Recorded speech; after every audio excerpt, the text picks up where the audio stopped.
Welcome students, के map के आज के वीडियो में आपका स्वागत है। इससे पहले हम के मैप के बेसिक कंसेप्ट्स को देख चुके थे कि के मैप बनता कैसे है, उसमें सम ऑफ प्रोडक्ट और प्रोडक्ट ऑफ सम का इम्प्लीमेंटेशन हम कैसे करते हैं, डोंट केयर्स को हम कैसे यूज करते हैं। आज हम देखेंगे के मैप के कुछ मजेदार ट्रिक्स, यानी कि अगर हमें पेयरिंग करनी है तो ये पेयरिंग हम कैसे कैसे कर सकते हैं।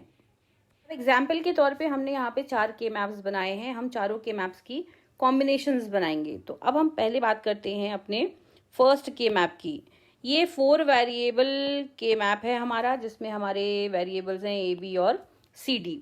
अब अगर हम इस के मैप को देखें, इसमें 1 2 3 4 5 6 7 8 वंस हैं।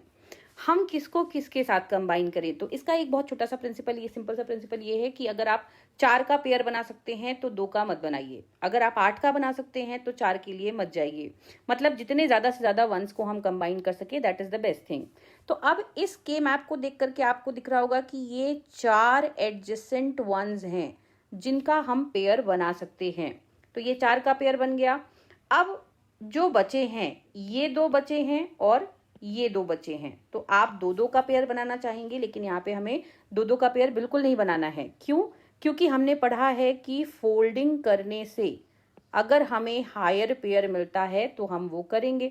तो अब यहाँ पर क्या हो जाएगा, अगर हम सेंटर लाइन से अपने के मैप को फोल्ड करें तो ये 2 वन इन दोनों वंस के ऊपर आ जाएंगे।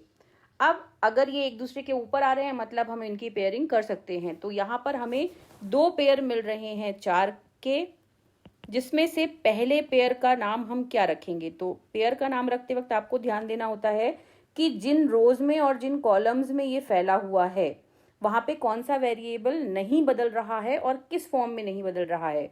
जैसे ये पेयर हमारा इस रो में और इस रो में है।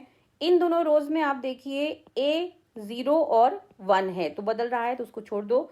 बी 1 1 है, नहीं बदल रहा है और वैल्यू है 1, तो इसे हम लिखेंगे बी। इसके बाद कॉलम्स में, इन दोनों कॉलम में फैला हुआ है, तो आप देखिए सी 1 1 है, कांस्टेंट है, नहीं बदल रहा है, तो हम यहाँ पे लिखेंगे बी एंड सी।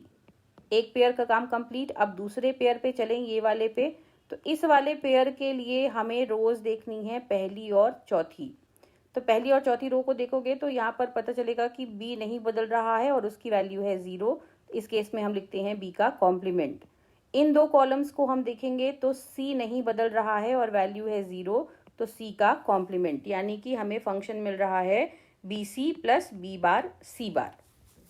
अब अगले के मैप पे चलते हैं, सेकंड केस में चलते हैं हम। तो सेकंड केस में आप देखिए, जब हम पेयरिंग शुरू करेंगे तो 1 4 की पेयरिंग तो बहुत क्लियरली हमें दिख रही है, ये वाली। अब इसके बाद क्या करें, तो आप देखिए कि ये जो 4 1 कॉर्नर में हैं, अगर हम सेंटर लाइन से फोल्ड करें तो ये एक दूसरे के ऊपर आएंगे। मतलब ये वाला जो है ये इसके ऊपर आएगा और ये वाला जो है ये इसके ऊपर आएगा। ठीक है। फिर अगर हम इसे यहां से भी फोल्ड कर दें तो उस केस में ये वाला इसके ऊपर आ जाएगा, ये वाला इसके ऊपर आ जाएगा। तो हम इन 4 वंस को मिला करके एक पेयर बना सकते हैं। अब जो एक पेयर हम बनाएंगे इन 4 वंस से, इसको इसको इसको और इसको कंबाइन करके, इसको क्या नाम देंगे हम।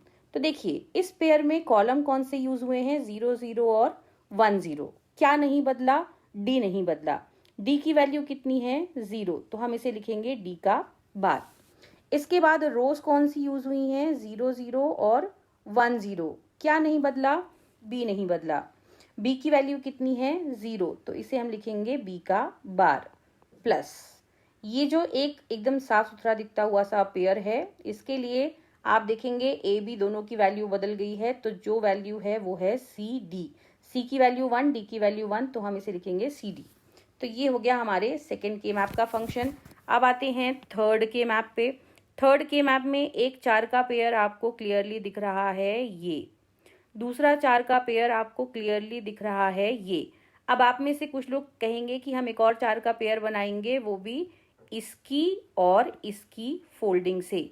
पर क्यों बनाओगे, ज़रूरत क्या है उसकी, जब ये 2 वंस ऑलरेडी इस ग्रुप में आ चुके हैं और ये 2 वंस ऑलरेडी इस ग्रुप में आ चुके हैं, तो ऐसे में ये पेयर जो आप बनाएंगे ये रिडंडेंट पेयर होगा। तो हमें ऐसे पेयर्स नहीं बनाने जिनका काम ना हो, हमें ऐसे पेयर्स बनाने हैं जिनका हमें यूज़ हो, जो हमारे लिए इफेक्टिव आउटपुट हमें दे सकें।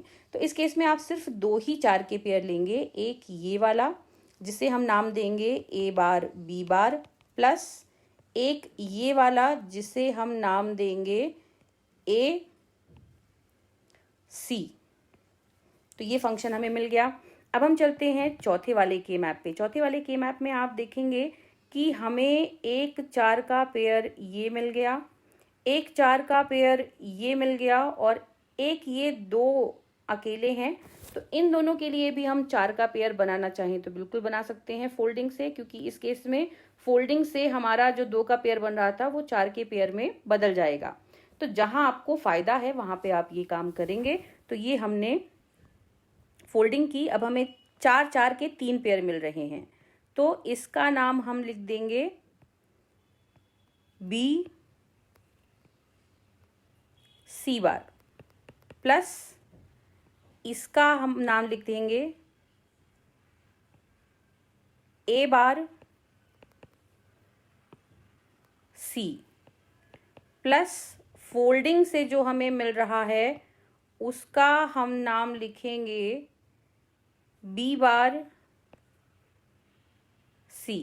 तो ये हमें फंक्शन मिल गया। तो इस तरह से हमें पेयर करते समय अपना थोड़ा सा जजमेंट यूज करना है कि हम जो पेयरिंग कर रहे हैं वो सही है या नहीं है। जहां पर अगर आपका कोई 1 बच रहा है जो 2 का पेयर बना रहा है, तो अगर उसका 4 का बन सकता है बिल्कुल बनाइए, लेकिन ऐसा नहीं है कि सिर्फ पेयर बनाने के लिए आप वंस को कंबाइन करें। जैसा कि केस 3 में हमने देखा था, हमारे सारे वंस अगर किसी ना किसी ग्रुप में एडजस्ट हो गए हैं तो हमें जबरन पेयर बनाने की जरूरत यहाँ पर नहीं होती।